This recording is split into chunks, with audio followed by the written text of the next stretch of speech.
Welcome to Rosie the Reviewer. We're your hosts. I'm Sam, And I'm Marcia. and we like World War II media, and we want to talk about it.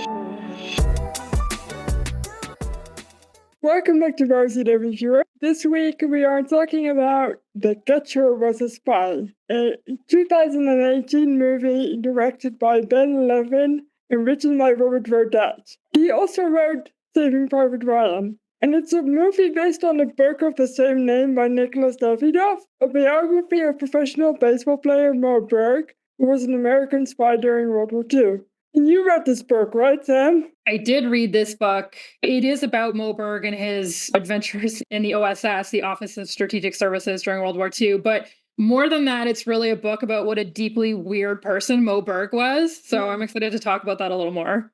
Just for everyone's information, Moe Berg in this movie is played by Paul Rudd, which initially got me really excited. I like Paul Rudd, but then I realized Paul Rudd in most movies plays himself. And Moe Berg, as eccentric as he was, Moe Berg and Paul Rudd do not mix very well. I agree. I didn't think the movie was particularly well cast, except for Mark Strong, who plays Heisenberg, which we'll obviously talk about more later. And I also thought the script was weak.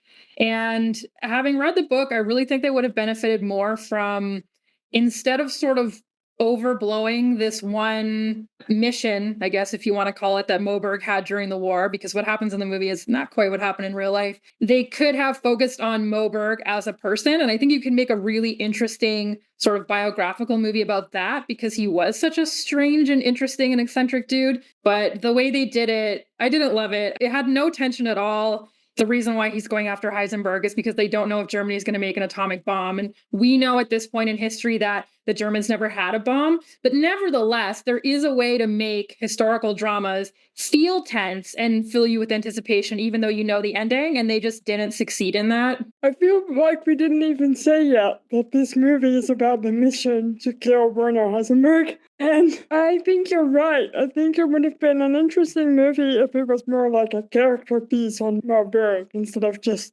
this one tiny thing. And I don't know, man. I was just really excited to see Paul Rudd. And then I was watching and I was like, this was a bad choice. Just I was less excited to see Paul Rudd. Sorry, Paul Rudd. I still like him, but not in this movie. And this is probably also why we've never heard of this movie before. It's fairly recent. And if you look at the casting, there's some decent, well-known people in this movie, but it just never went anywhere. It's weird to think that this was written by the same guy who wrote Saving Private Ryan, which was such a big movie. And this one just doesn't compare at all. Not that Saving Private Ryan is a spy movie, but still. Yeah, I mean, I think there's a reason. This book came out in 1994, and it took them almost 25 years to make the movie, so there's probably a reason for that. Maybe there just isn't enough to make a movie about unless you make it a character piece. Could be. Yeah, definitely. Anyway, do you want to just get into the plot?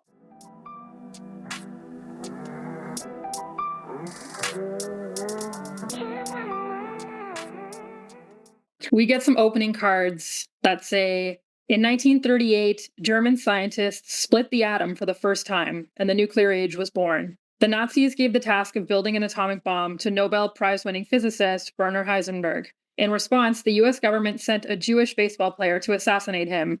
His name was Morris Moe Berg, based on a true story. This made me laugh for some reason. It just sounds so bloody ridiculous to put it like this. It does sound ridiculous, and I don't know, it almost gives you a vibe like the movie's going to be a little bit tongue-in-cheek, and it's not. It takes itself really seriously. I know. I don't think there was any humor in it.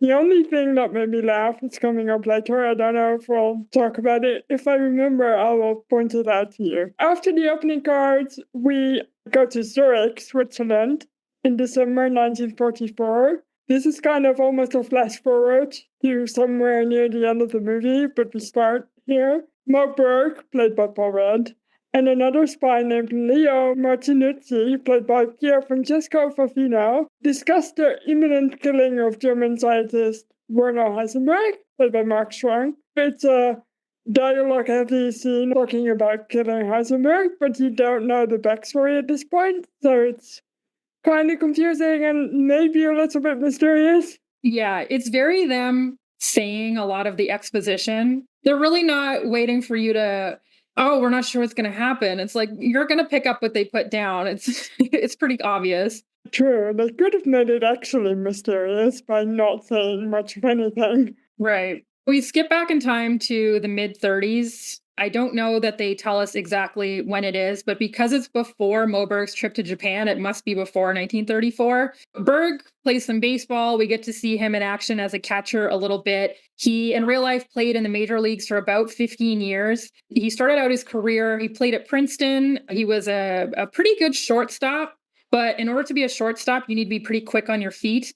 And that was never sort of his forte. And so when he went to the majors, he pretty quickly became a bat catcher instead. And he was never very strong at bat. And as the years went by, he kind of ended up staying on baseball teams almost because he was such a character. You know, like he would stay on the roster. He would only play a few games per season, but people like to have him in the dugout. They called him Professor Berg. He was such a weird dude. He read so many books. He would read 15 different newspapers in 15 different languages every day. He would appear on radio quiz shows and know all the answers. And so he was just kind of a baseball character more than a baseball player. But we do get to see him play a little bit of baseball in the movie. And then we see his boss, Joe Cronin, played by Shea Wiggum, who is trying to get him to retire because at this point, Mo's getting a little older. He's in his mid to late 30s. That's kind of old for a ball player. He's not as quick as he was. And in the locker room, we see some other players discuss whether Berg is gay. And one of them, a rookie named Bill Dalton, played by Bobby Schofield of SAS Rogue Heroes fame, he sort of follows Berg out and tries to shadow him to find out if he's gay, I guess. But then Berg turns around and realizes he's being followed and kicks his ass in a scene that never happened in real life. I wasn't sure about the inclusion of this one. This was so weird, and also he has a little cry about it after he's beaten him up. It's like, what's the scene trying to tell us? He doesn't want to be a hard ass or something? It's really strange too because, well, you had seen the movie. I had read maybe like 80% of the book, but I hadn't finished it. And you were talking about, oh, they're referencing people thinking that he was gay. And there's literally no mention of that at all in the book. They talk at length about his relationships with women and that kind of stuff. And then I got to the very end of the book. The author devotes maybe a page and a half to being like, yeah, some people thought that he was maybe gay, but other people just thought that he was kind of a weird dude. They harp on it pretty strongly in the first half of the movie. 3 different people bring it up. I do want to say, though, that it was very nice to finally hear what Bobby Schofield is saying, finally being able to understand what he's saying. Yes, he has a very thick accent in SAS Rogue Heroes. And he's very American in this one, so I finally could understand what he was saying. That's also the last time we see Bill Dalton.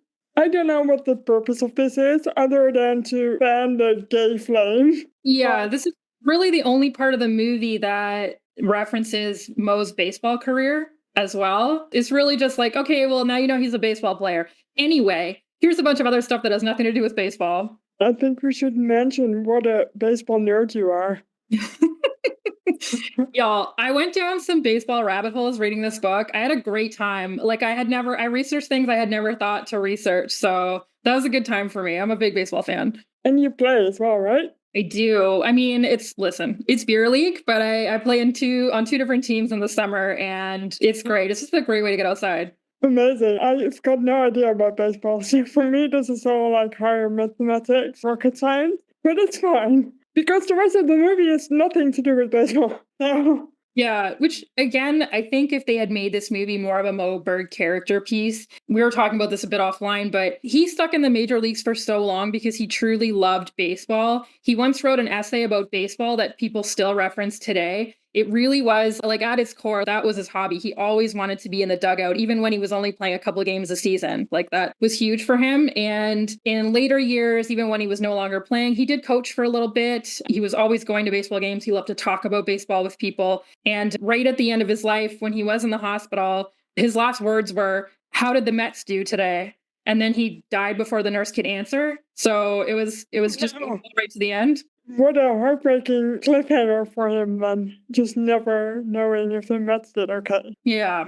Anyway, enough baseball. Dirk goes home to his girlfriend, Stella, played by Sienna Miller. I know her, but I not recognized her at all. We learn a little more about his life. He appears on a radio quiz show, and then he and Stella argue about his upcoming trip to Japan because she wants to go to Japan, and he just point blank says, I would rather go by myself. And then she says, yes, but all the other players are taking their wives. And then he says, yes, but you're not my wife. So it's a great relationship. But anyway, this trip to Japan is sort of a goodwill gesture between the two nations, wherein American baseball players will coach and play with the Japanese players. So yeah, fun relationship moment there. Yeah, and this trip was a big deal. So, of course, Moe Berg went on the trip, but also Babe Ruth, Lou Gehrig, any famous baseball player you can think of from the 1930s went on this trip. It was quite a star-studded event. Babe Ruth is in the movie. I remember seeing the name in the credits, but I don't know anything about baseball. When they're at a show, they're at something in Japan. He's the one guy like leering at this woman. I don't think he has any lines, but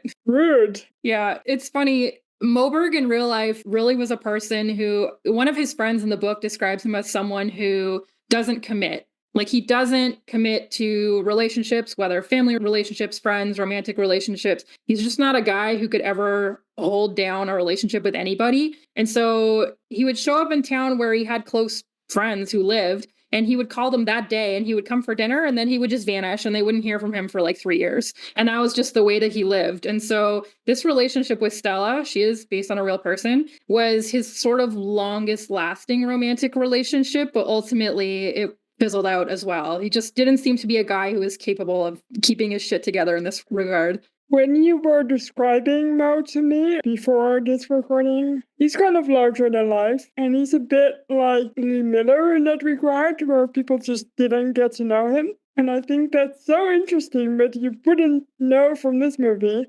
because it just doesn't translate in this movie at all. So. Yeah, exactly like you said. It's just like the Lee Miller movie. I don't really feel like they got the essence of Moe Berg on this one. And I just want to say in this next bullet point, I know you're going to say it, which is good, but I've learned a new word today on this podcast. Oh. I've never heard the word I can't even say it. Apocryphal? Yeah, that's like a totally new word to me. And it's a cool word too. It's a great word. So Berg learns Japanese on the way to Japan, or at least enough to impress. And this is a famous apocryphal tale about Moe Berg. He knew that he was going to Japan, and so on the 2 weeks that he was on the boat, he taught himself Japanese. And obviously, he didn't teach himself Japanese, but he taught himself enough to sound impressive to other white people. This was the way with a lot of stories about Moe Berg, and he didn't discourage people from spreading these things about him. So he didn't lie necessarily, but he kind of wanted people to think that he spoke 15 languages or whatever, when really he probably spoke maybe 3 or 4 conversationally, and then he spoke maybe a couple of others in a limited way. So he was a linguist, but the stories are a little bit, perhaps embellished. While he's in Japan, he makes friends with one of his Japanese hosts, a man called Kawabata, played by Hiroyuki Sanada, who tells him that he believes that war is coming between their two countries, Japan and America. Again, this is when the movie kind of implies again that he's gay. And so he's probably his Japanese friend. They have a little exchange about hiding or not showing their true faces. I don't know, it's so on the nose, it's kind of annoying at this point. It is, especially because I do agree with the author of the book that the reason why there may have been rumors about him is just because he never married in an era where that was unusual. But there's no evidence that he was gay or inclined that way. It's so weird for a movie to harp on it so much. Like, if you want to question it one time, that's fine. But it's 3 or 4 times that they do it. It just feels really kind of stupid at this point. Yeah. And also for the non-English speakers among us, apocryphal means unlikely to be true, but widely believed to be true. So I thought I'd clear that up. I love that we're doing vocabulary hour because reading the book, I learned a couple of new words, one of which was tatterdemalion. And I put that in the group chat with Mark because I was like, what do you think this word means? Like, I've never heard this before in my life. And it was referenced in the book in the way that after the war, Moe Berg was sort of unkempt and ragged and a little bit fly by night. And so they referred to these as his tatterdemalion days. And I was like, okay, all right, that's a word. You see, even the English speakers among us learn new things on this podcast. Yeah, Berg, while in Japan, goes up to the roof and takes some photos of the city. Which city are we in? I can't remember. it's Tokyo. Oh, we're in Tokyo. He takes some videos of Tokyo and specifically, I think, the naval base, which he later submits to the OSS and the Office for Strategic Services. And that was claimed later to be used as an instrument to help plan the attacks on Tokyo. If you look at the footage that they show in the movie, I don't know if it's real or not, but it's pretty like you see like warships and all that sort of stuff. It's pretty unlikely that the videos that Berg took were used in any kind of planning in the attack on Japan. Number one, he took these videos in 1934, which was obviously a number of years before they were needing to attack Japan. Also, at the time, right, he was just an amateur videographer. He was taking tourist videos to show his family and his friends. And really what happened was when war broke out, Berg, he had all these sort of connections, right? Because he played baseball and he went to Princeton. So he knew the Nelson Rockefellers of the world kind of thing. And so he got a bunch of people from the OSS, which is sort of like the precursor to the CIA, and some people from various different government departments. And he was like, come and watch these videos that I took. I think they're really going to help you plan the invasion of Japan. And at the time, like they didn't really know what they were going to need. So they were like, you know what? Yeah, we'll take these videos. Thanks for taking them. Like you've been a real patriot. And so Berg sort of ran with that. And in later years, he would say, oh, well, they used my videos to plan all of the attacks on Japan. And it's like, well, that probably didn't happen, right? Like they had So Moe actually said that. He was like, I did that. yes. Maybe you just wanted to joke with the OSS were bad. It was like, that's me. He did, and he also was someone who really liked to sort of big up and overblow his accomplishments. Like he was an embellisher. He loved to talk about all these things that he did that were maybe like, well, that's not quite how it happened. So yeah, that's just what kind of guy he was. He was a little bit of a tall tale teller. He just wanted to be an enigma. Yes. So December 1941, obviously Pearl Harbor has just been attacked. Berg meets up with a college friend at a party who's now working for the OSS under Wild Bill Donovan. And so Berg gets a job interview and he goes down there and Donovan, who's played by Jeff Daniels, straight up asks him if he's queer. I'm like, wow, they're really hitting that over the head in this movie, huh? Yeah, and then he says some, I don't remember what the line is, but it's so glib about, I don't care if you like men, as long as you're something. It's so glib. Yeah, they really streamline a lot of stuff here. So in real life, Berg came into the OSS. He didn't just like meet a college friend and then whatever. Like I said before, he knew Nelson Rockefeller, who ran the Office of the Coordinator of Inter-American Affairs, or the OIAA as they called it. And this was an agency developed sort of right before the beginning of the war to use diplomacy to foster cultural and economic bonds between the USA and South and Central American countries. Obviously, down there is the Panama Canal. Obviously, a lot of these countries, because of colonialism, had close ties with Germany and other Axis powers. You know, Chile was worried about being attacked by Japan. At the time, they had stationed a lot of American troops down there. They were concerned that that might become a contested area at some point. And so they were kind of trying to win hearts and minds. So Berg worked for the OIA for a few months, but it started to become really clear to anybody who was following the war that South America was not really going to be a problem. It wasn't going to be a threat. And a lot of people who worked for the OIAA, if they had any kind of ambition, they were like, I got to get out of here. My talents are not being put to good use. So that's kind of where Berg was at. The war was moving to the north, and he was like, I got to get up there. And so he left the OIAA in June 1943. And he had spoken with an OSS colonel who actually knew him from his Princeton days. And that's how he kind of got offered a job. Interesting. I feel like Berg had no long-term relationship. I say relationship, but he also apparently didn't keep that job for very long. So maybe that was just a thing. He just split it from one place to another. Just looking for adventure and stuff to do that was really exciting. Yeah, well, his job when he worked for the OIAA was he would go to where American troops were stationed in South America, and it was his job to make sure that They had access to things they needed for health reasons or recreational facilities. So he would go places and he'd be like, oh, well, these guys need a gym and a tennis court and whatever, that kind of stuff. But it's work that has to be done, but it's not necessarily exciting. So he also took it upon himself to go down into major cities in Brazil and try and figure out the hot goss and figure out, okay, which Brazilian politicians are friendly to the Nazis. So he was gathering information that he wasn't asked to gather, but it was just kind of interest to him. So that's what he did. And that's kind of that sort of work, those skills he brought with him into the OSS. That's funny. He's just a smooth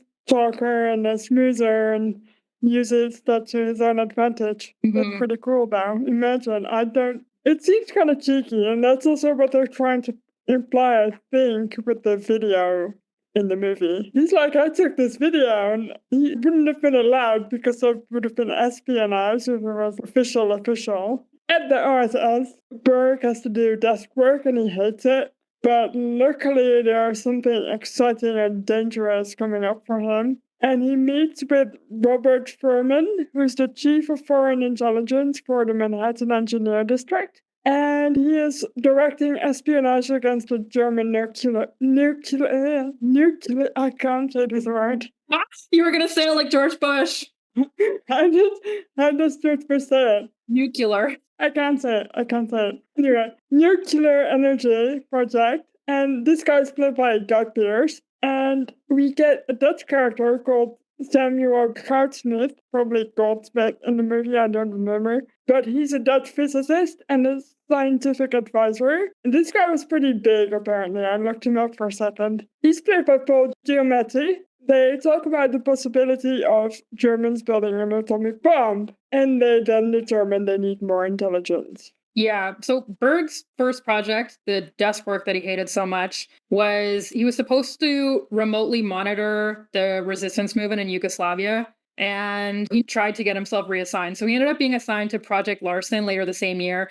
And the primary goal of that project was to encourage Italian physicists to come to the United States. And when I say encourage, I mean sometimes forcibly encourage. But it also served the secondary purpose of interviewing Italian scientists to find out what they knew about Heisenberg and the bomb. So if you think about 1943, in September, we know that the Allies are currently trying to liberate Italy from the Germans. And so as the Americans sort of move up through Italy, there's more and more places where people like Moe Berg can go and speak to Italian scientists that previously he wouldn't have been able to speak to because they would have, of course, been in occupied Italy. And so as more and more of Italy gets liberated, he's able to talk to more and more Italian scientists. And the physics community is not that big. A lot of these guys knew Heisenberg. He was a super well-known theoretical physicist. He had won the Nobel Prize for effectively inventing quantum mechanics in 1932. And all of these guys attended the same conferences and seminars, and they read each other's work. And so a lot of these people were friends with Heisenberg before the war. If you want to learn more about all this, you should also watch Oppenheimer, because all these people are in Oppenheimer. I don't think this Dutch guy is, but most of the other people are. The bit where Moe tries to run away in the hall of the office after he gets so bored with his paperwork is so random. Yeah, it's pretty random. I feel like they just want to show off the fact that Paul Rudd has a good superhero run. He knows how to run because he's been in a Marvel movie, and that's why it's in the movie. That was his Ant-Man moment. Berg goes through OSS training. There's a little training montage. We love a training montage. He says goodbye to Stella, and then he's off to Italy, which is in the process of being liberated by the Germans, of course. They want to find out what Werner Heisenberg is up to. So actually, in real life, Moe Berg spent a lot of time studying theoretical physics because he didn't know a lot about it. And in order to understand what these guys are talking about, you have to have a little bit of at least knowledge. So he studied up on it, and he's on his way to Italy. And on the ship, Goudsmit asks Berg if he thinks he'll be able to kill Heisenberg if it comes to it.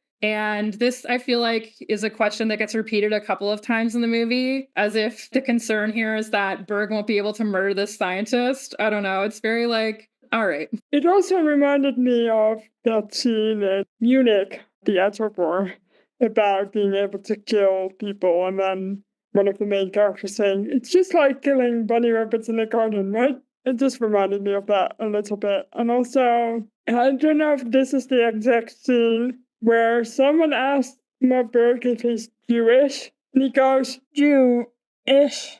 which I thought was the only funny moment in the movie. Yeah, real life Moe Berg was of course Jewish, but he didn't want that to be a thing that people talked about him. Like he didn't want that to be his defining quality. His dad was like that too. They weren't people who like attended synagogue and went to Jewish schools and that kind of stuff. Like that really wasn't their vibe. I also wonder if just Moe Berg in general didn't want to be defined just in general by anybody, which is probably why no one really knew him. Yeah, exactly. Definitely a super unknowable person. The way this movie presents it is that they're trying to make you think that there's some version of this where Moe Berg is going to assassinate Werner Heisenberg. And in real life, some bright bulbs on the American side, I don't know if they were at the OSS, but somewhere in the American bureaucracy were like, hey, what if we kidnapped or killed a bunch of German scientists? And then it sort of the buck got passed a bunch of times because obviously this was a dirty job and nobody wanted it. And then eventually it came through to the OSS. They originally hired some guy to do it. I don't remember his name, but this guy had this whole insane plan. He was going to sneak into Germany, kidnap Heisenberg, take him by plane. They were going to drop by parachute into the Mediterranean. They were going to be picked up by a boat. It was crazy. And eventually cooler heads prevailed. And this guy was all the way in Italy working his way north. And then showed up and they were like, hey, no need to kill Heisenberg because we actually figured out how to achieve nuclear fission on our end. So we don't need Heisenberg. You don't have to do this insane kidnapping plan. Everyone was like, this is clearly not going to work, you guys. Like, this is very harebrained. And so after this scheme is when they decided, they're going to be a bit more cautious and take things a bit slower and kind of see if they could suss out where the Germans were at. And that's kind of where Berg comes in. So really, at this point, the plan is not Berg is going over there to kill Heisenberg. It's really, let's find out more information and kind of see where we're at. Yeah, obviously didn't know that this whole plot to kill Heisenberg was given to someone else. But there's a line in the movie that where one of the higher ups, I think it's the American guy at some point, who says, kidnapping people's not that easy. So I wonder if that's kind of a wink to that actual plan that was so ridiculous. Yeah, honestly, probably. Yeah. So in war-torn Italy, Berg meets up with Italian scientist Eduardo Amaldi, played by Giancarlo Giannini, I love these names, who's anti-fascist and a friend of Heisenberg's, to discuss possible German progress on the bomb. Knowing Amaldi thinks Heisenberg is intellectually capable of building the bomb, Berg asks,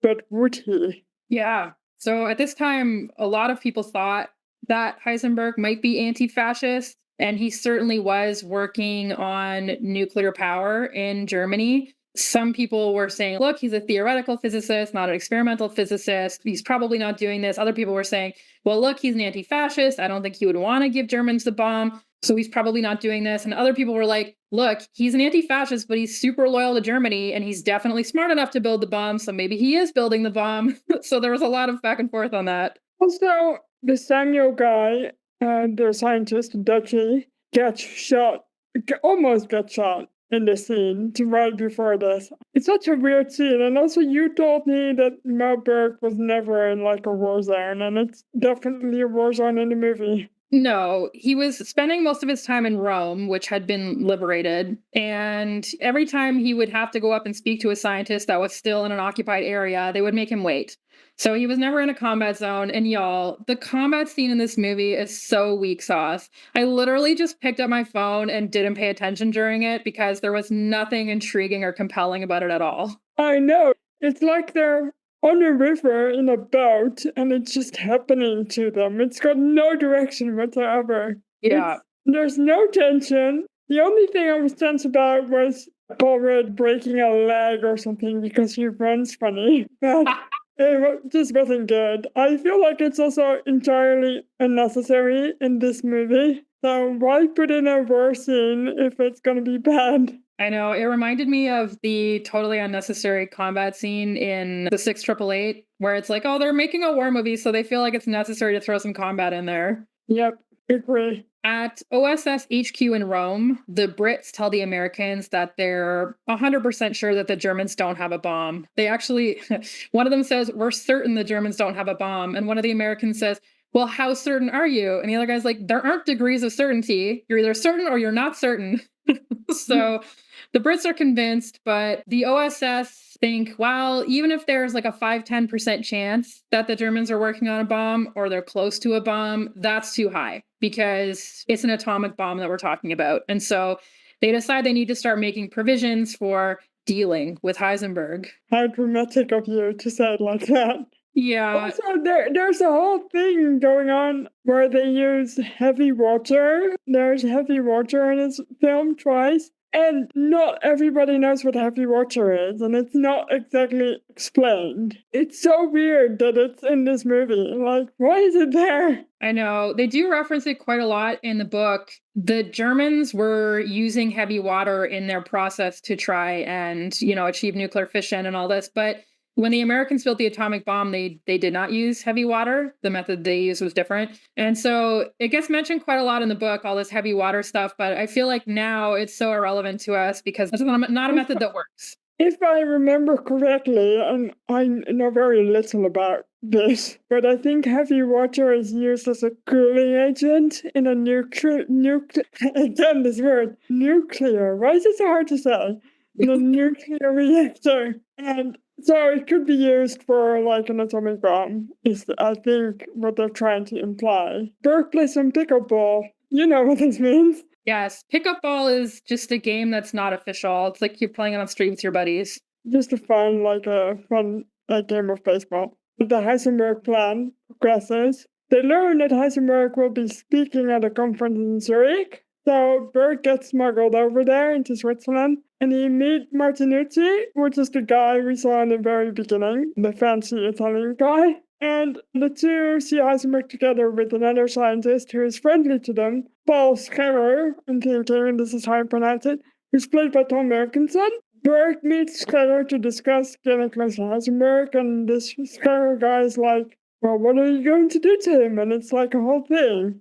But Berg in this movie, for some reason, is not very mysterious at all. So he just straight up tells him what he's trying to do. Berg attends the Heisenberg lecture in Zurich, but it's uneventful. Listen, y'all, do we really think that if Heisenberg were this close to cracking the atomic bomb, the Germans would just let him go and lecture about it at a conference in Zurich? Like, that makes no sense. No, but hang on. They do mention, like, very explicitly that there are SS agents in the room. So they're, like, watching him, and they're also watching Moe Berg. Like, it's so intense. They're, like, staring at him.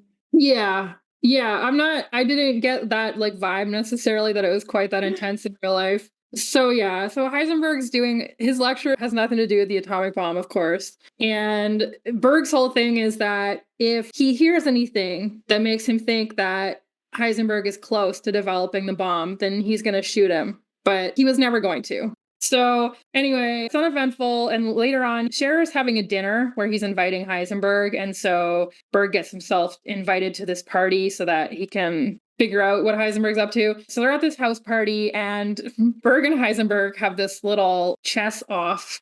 Sort of, they're just like having a game where they're remembering the chessboard in their minds and like periodically saying the moves to each other. So pretentious. Yeah, which, in case I need to tell you, that didn't happen in real life. So another partygoer, known only as Coranda, played by Connie Nielsen, gives Heisenberg a piece of her mind about helping the Germans win the war. And he's constantly trying to say that he's apolitical. He's like, I'm loyal to Germany, I'm not loyal to the Nazis. But he gets sick of hearing all this, and he ends up leaving the party. And Berg follows him. It's not subtle. And unbeknownst to Berg, there's another mysterious guest at the party who's kind of been eyeballing Berg, and he follows too. So now they're all out on the street following each other. It's the SS guy that was also in the lecture. So this is why I thought this was it's too obvious. The entire thing is entirely too obvious. Berg is following Heisenberg not very carefully because it's immediately obvious. And he catches up with him, and they continue their little chess spiel. Berg is opening up to Heisenberg at this point. They are talking about what he's trying to do to him and if he's going to do it or not. And as they are talking, Martinucci, the Italian spy guy, shoots the mysterious SS guest just before he can shoot Berg. So thank God for that, I guess. You wrote a note to me offline before this when you were watching it saying, who the fuck is this guy? These characters, they don't have any, like, substance whatsoever, so the SS people are just kind of there. They're not necessarily too scary or too descriptive. Yeah, and what really happened was that Berg went to this party. He followed Heisenberg out of the party. He did catch up with him and they talked, but the author describes it as if you can ignore a person but still be answering their questions, that's what Heisenberg was doing. Like he clearly just was just like, whatever, this is some American weird dude who's talking to me. And then Heisenberg goes his separate way and then Berg like never sees him again. So that's literally, I need to read you this bit in the book because it says, eventually he and Berg parted company, never to see each other again. It had been a marvelous exercise and anticlimax. Anything else would have been absurd, for the whole situation was charged with improbability. If Heisenberg was supervising a bomb project, it seems unlikely that Hitler would have permitted him a long public visit to Switzerland. Besides, only a large dose of OSS wishful thinking finds Heisenberg, with his bomb nearly built, telling a lecture hall full of foreigners about it. Then there's the matter of timing. It might have made sense to steal and shoot Heisenberg in 1942 when it was first suggested, but by December 1944, it was too late. I have no doubt that those were Berg's orders and that he would have done it, but it would have made no difference, says Philip Morrison. With our project, you could shoot Fermi in 1944 and it would have made no difference. A year before the American bomb, 100,000 people were working on it. By 1944, Heisenberg was no longer very valuable. Yeah. So this entire movie makes no sense, basically. They're trying to make what Berg was doing seem more important than it was. And I'm not saying that the job didn't need to be done. Obviously, the Allies had to monitor Heisenberg and the possibility of a German atomic weapon. This movie really makes it seem like, I don't know, like this is just, the super important be all end all. And it just really wasn't. It's just meh. The entire movie's meh. Berg had told his superiors that he was like, I'm just gonna point blank ask Heisenberg about his involvement with an atomic bomb project. And if I think he's lying, I'm just gonna shoot him. And this is sort of what happens in this scene. Heisenberg asks Berg what he's gonna do, and then Berg lets him live. Like he's not able to kill him. And Heisenberg walks off into the night. Also, we get this shot of him walking off twice. I don't know if you noticed. You see him walking off all the way into the distance. Then you get the end card, and then you get the same shot again. Truly unnecessary. Yeah, so weird. Anyway, there are end cards, as they usually are in the war movies. They say, I quote, "In the end, there was no German bomb. Historians are still debating whether or not Heisenberg was attempting to build one. For his wartime service, Moe Berg was awarded the Presidential Medal of Freedom, the nation's highest civilian honor. He refused to accept it, but never said why. At the end of the war, Werner Heisenberg revealed the location of Germany's entire stockpile of heavy water to the Allies. He resumed his career as one of the world's most celebrated physicists and later aligned himself with the German anti-nuclear movement." Yeah, so I looked into this because I was just curious. When they say historians are still debating, I'm like, okay, let's find out. So it does seem like the general consensus is that Heisenberg never worked seriously on an atomic bomb. In 1942, he met with Albert Speer, who was the Minister of Armaments, and basically told him, look, I can make you a bomb, but it won't be ready before 1945.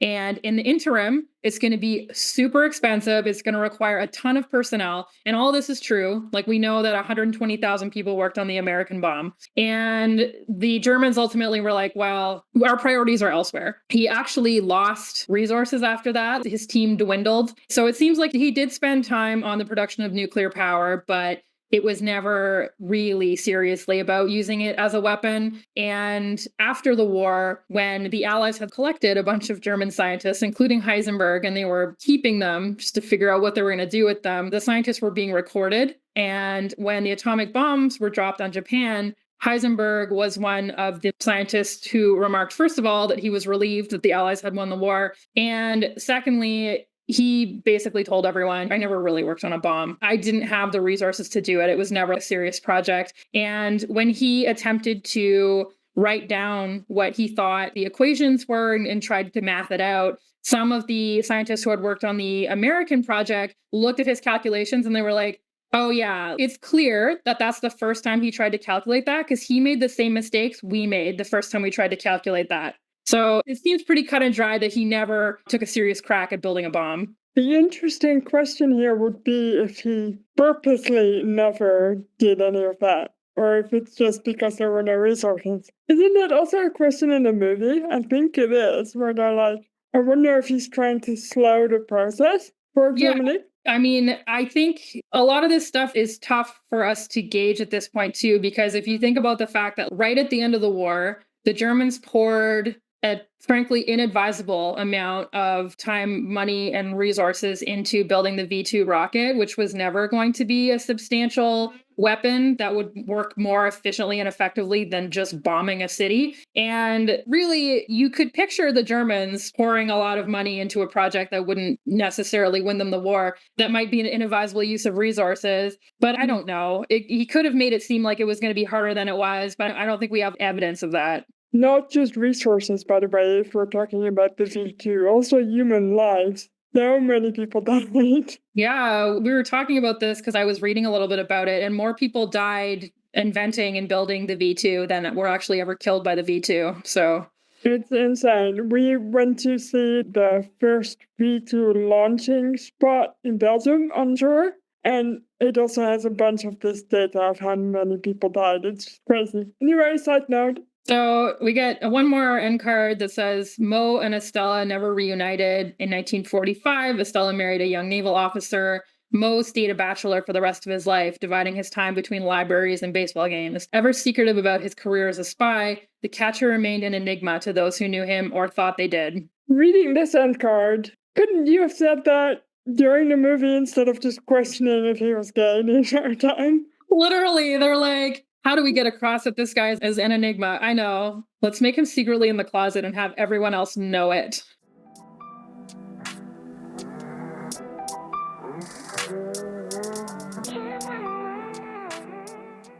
You told me something about the very, very, very end of his life, or rather his ashes. Can you tell that story for the pod? Because it's so neat. Sure. Moe eventually died of an aortic aneurysm. He fell out of bed and it ruptured, and he died an unpleasant death in the hospital. And he was cremated and his ashes were buried. And then towards the end of her life, his sister admitted that she had dug him up and brought him to Israel so he could be reburied. But the person that she spoke with there, the rabbi or whatever, was like, well, we don't really allow that because being cremated is against our faith. So we wouldn't really allow the urn to be buried here. And so she just buried him somewhere over there on her own. And she told their other brother, Sam, that right at the end of her life. And so Sam, who passed away at the age of 92 in the early 90s, he spent much of the rest of his life trying to figure out where Moe was actually buried, and he never figured it out. And so Moe, who was an enigma in life, is also an enigma in death. We have no idea where he is. I love that story. I mean, it's pretty sad, but also it feels so like true to character for him to just completely disappear. I think he would like that. Yeah, me too. The period of his life after the war, he was in his mid to late 40s by the time the war ended. And yeah, the last 25 years of his life were kind of a long, slow decline. He wanted to stick around at the CIA. So basically, what happened at the end of the war was that the OSS got disbanded, but then a little while later, they basically reformed it and called it the CIA because they were like, well, now we're fighting the Cold War, so we're going to need intelligence more than ever. So Moe did work a little bit after the war.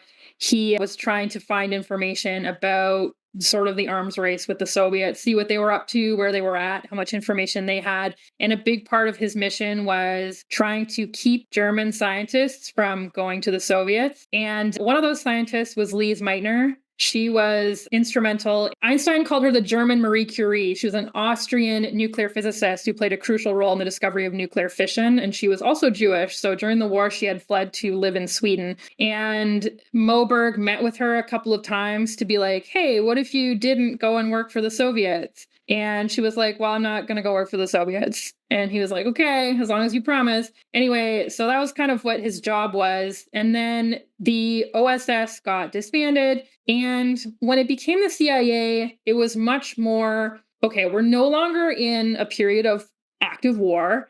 And so this is not just a temporary measure. we need to have rules and we need to have a structure. And this is not the Wild West. People just can't go around doing whatever they want. Like someone has to report to this guy, who has to report to this guy, and that kind of stuff. And Moe Berg didn't operate very well in that kind of structure. One of his big problems when he left the OSS was he never kept receipts. And so he would run up all these expenses that he would charge to the agency, and then he would never be able to give an accounting of where he spent the money. And they didn't like that very much. And so part of the reason why he received the Medal of Freedom and then refused it was that was a fuck you medal. It was like, take your medal, get out of here. We don't want to deal with you and your money stealing ways anymore. And so he got like one mission for the CIA and he kind of fucked it up. That workplace culture was really not his vibe. And then after that, he just kind of floated around, and he technically lived with his brother for a while. And then he lived with his sister, two also super weird people. And in between times, he would go and stay with people. He would go into other cities and towns, and he would stay with people that he knew from over the years. But he was always kind of a little ratty looking because he wasn't really making any money. And he was just relying on the benevolence of friends a lot of the time for food and shelter. He basically spent the next 20, 25 years drifting around and not really having a lot of purpose in his life. Kind of sad. But also, when you said he didn't keep receipt, the millennial in me and also the person on the internet in me thought you meant different kinds of receipts, like not literal. But I'm sure he kept the non-literal kind of receipts, but unfortunately in this situation, he very much needed the paper ones. Yeah, what an interesting guy again. Like Lee Miller, such a almost unfathomable, I think, is an English word that would describe him pretty well. Who is this guy? Do we even really know? Does he even really know? Does anyone? Yeah, no, exactly. Just profoundly unknowable, I think, ultimately. Yeah, this movie is really bad, but Moe Berg as a character is fascinating. So that's why I'm so sad that the movie is really bad. Yeah, if you pick up the book, the war ends and then there's like another 150 pages about Moe's life after the war. And you're like, what could possibly be in this? And really what it is just a whole slew of anecdotes, because everyone who ever met him remembered him because he was quite a striking, unique person.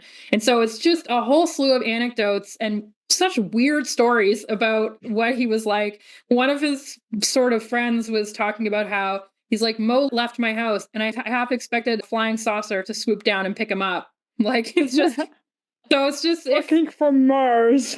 Yeah, if you're interested in reading about just a very strange dude, it is a pretty interesting read. And the book is called The Catcher with a Spy as well, right? It is, yeah. What a cool title, too. I love that title. It's so good.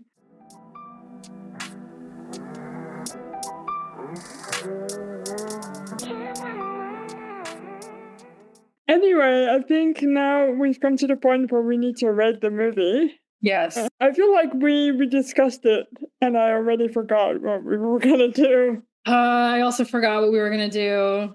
We could do apocryphal tales out of 10. Then I'd have to say it and mess it up. Or Don't just worry, I didn't say we were going to do nuclears out of 10. Hang on, tell me how to say it again, and I'll try and say it. Apocryphal. Apocryphal, I can say it. How many apocryphal tales out of 10 would you rate this movie? Love that. Oh my God, y'all. I'm going to give this movie, what did I give Pearl Harbor? Like a 3? But at least Pearl Harbor had the fun action scene, right?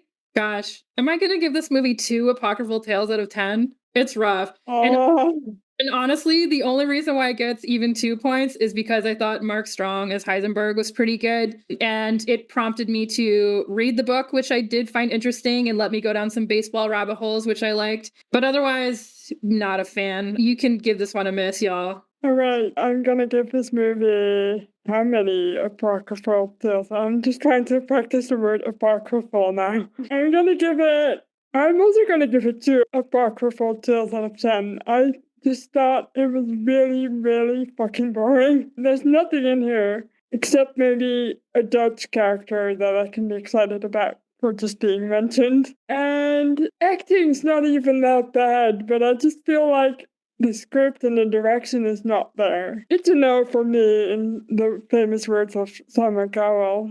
I don't like it. The reason I hate it so much is because I really wanted to like it.